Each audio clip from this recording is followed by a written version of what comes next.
Jesus with you in the desert.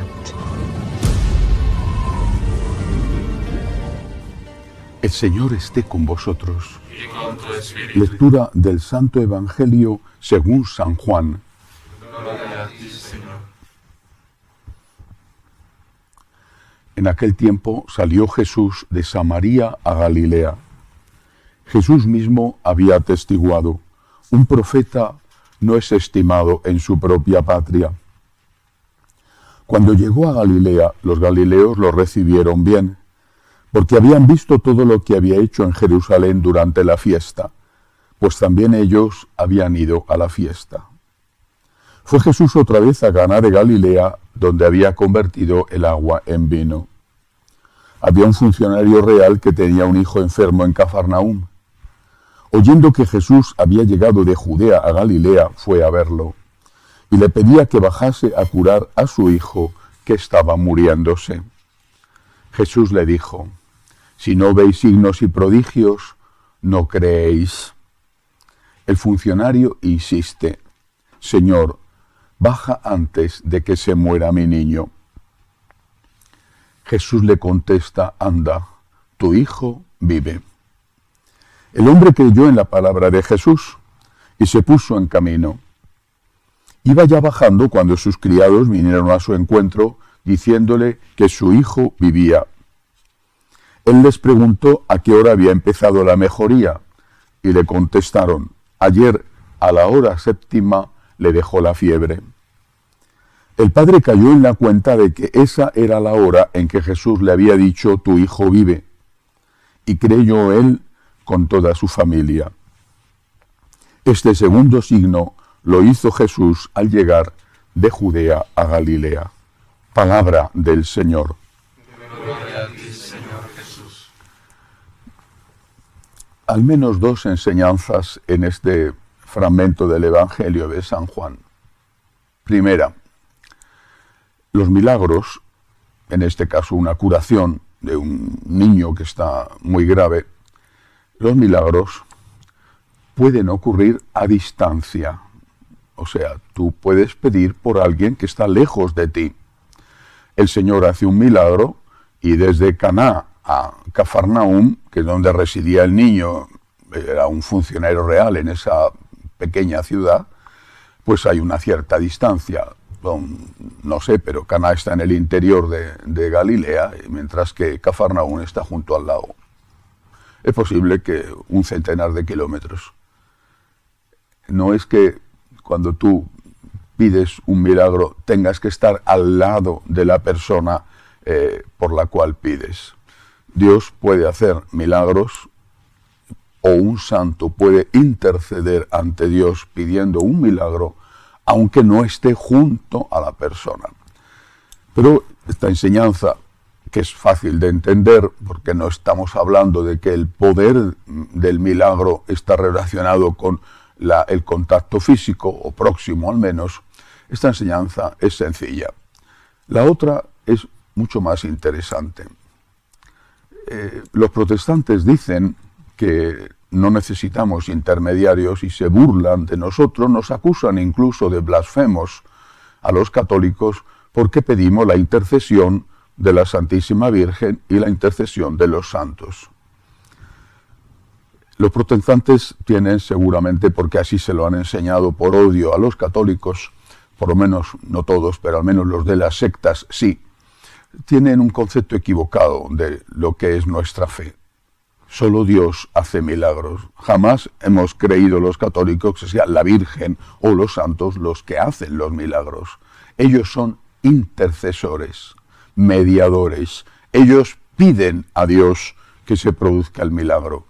La Virgen María en Caná de Galilea no transforma el agua en vino. Ella es una mediadora, una intercesora, y le pide a su hijo que haga el milagro porque aquellos de Caná tienen un problema. Bueno, esto también sería relativamente fácil de entender porque la Virgen es la mamá de Jesús, es la Inmaculada, por lo tanto tenía una relación con Cristo y naturalmente era una creyente.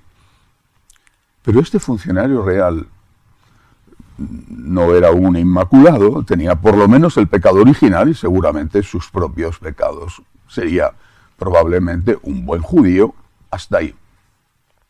Tampoco era un seguidor de Jesús, porque dice el Evangelio que después del milagro creyó él con toda su familia. Estamos, por lo tanto, ante un milagro dado por el Señor, es el Señor el que hace el milagro, pero por intercesión de alguien que no es creyente. Y por supuesto que no es creyente y que no es perfecto. Esto me parece muy significativo, muy importante. Podemos pedir nosotros los creyentes por alguien, pero incluso personas que no son creyentes pueden pedir a Dios por alguien. Y siempre el Señor va a pedir la fe. La fe precede al milagro. Y en este caso, este que no es creyente, cree en el poder de Dios, no cree hasta que no ve el milagro en quién es Jesús. Me imagino que al menos le aceptaría como Mesías. Y más adelante, posiblemente, el Espíritu Santo le hizo ver que no era solo el Mesías esperado por los judíos, sino el Hijo de Dios hecho hombre. Pero hay al menos ese momento en el cual él cree que el milagro es posible, o sea, que ese al cual le está pidiendo el milagro, Jesús, puede hacerlo. Estamos ante uno que no es un seguidor de Cristo, y ese intercede ante Cristo porque cree que puede hacer el milagro. Recuerdo hace muchos años, estuve en Estambul, la capital de Turquía. Había ido a hacer un servicio periodístico, me he encargado por el periódico en el que trabajaba, y pasé una semana y me alojé con los franciscanos que tienen allí su parroquia, su convento parroquia en la capital. Me llamó la atención la gran cantidad de musulmanes que iban a la Iglesia Católica a rezarle a San Antonio, estaba dedicada a San Antonio esa iglesia, y a la Santísima Virgen. Eran musulmanes y probablemente fervorosos musulmanes, pero tenían fe fe a su manera. No creían en Jesucristo como Dios, aunque en el Corán Mahoma habla de que Jesucristo es un profeta y la Virgen María es muy venerada.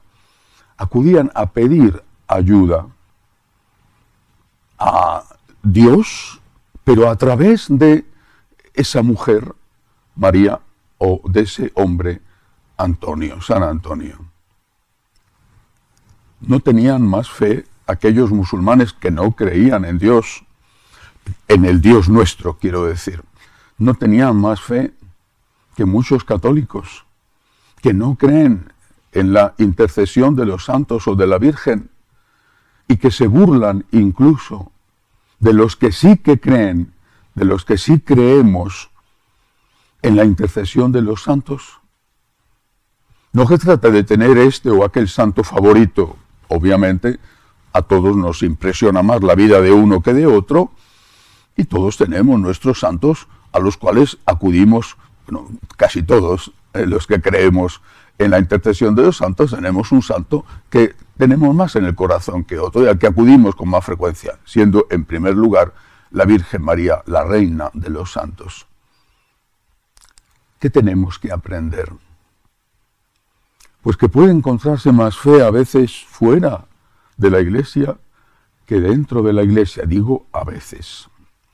Tenemos que aprender que cuando pedimos por alguien, podemos hacerlo incluso aunque estemos en pecado mortal.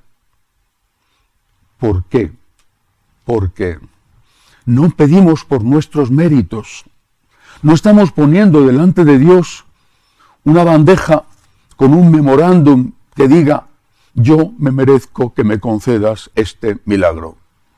Yo tengo derecho a que me concedas este milagro. Fíjate lo bueno que soy. Soy estupendo. Esa es la postura del fariseo. Nosotros nos ponemos delante de Dios, nosotros que somos creyentes en que Cristo es verdadero Dios y verdadero hombre. nos ponemos delante de Dios con humildad, aunque seamos pecadores, pidiendo al Señor que perdone nuestros pecados y que nos conceda ese milagro. Y lo pedimos para alguien que tampoco es creyente. Mucho más fácilmente será concedido el milagro si estamos en gracia y lo pedimos para alguien que está en gracia. No debemos cansarnos de pedir, incluso por los que están lejos. Los padres jamás deben de cansarse de pedir al Señor con humildad por los hijos, aunque los hijos les hagan sufrir mucho, aunque estén lejos, y no solamente padres por hijos, amigos, por la Iglesia. No pedimos por nuestros méritos, pero tenemos que pedir con la fe de aquel hombre, que es un ejemplo.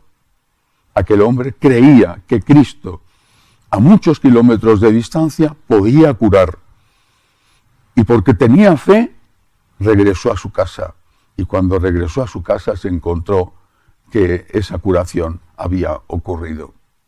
Hagamos nosotros lo mismo. Tengamos fe en el poder y en la misericordia de Dios. Pidamos no por nuestros méritos, sino por el amor de Jesucristo. Y pidamos incluso por aquellos que están lejos, porque quizás son los que más lo necesitan. Que así sea.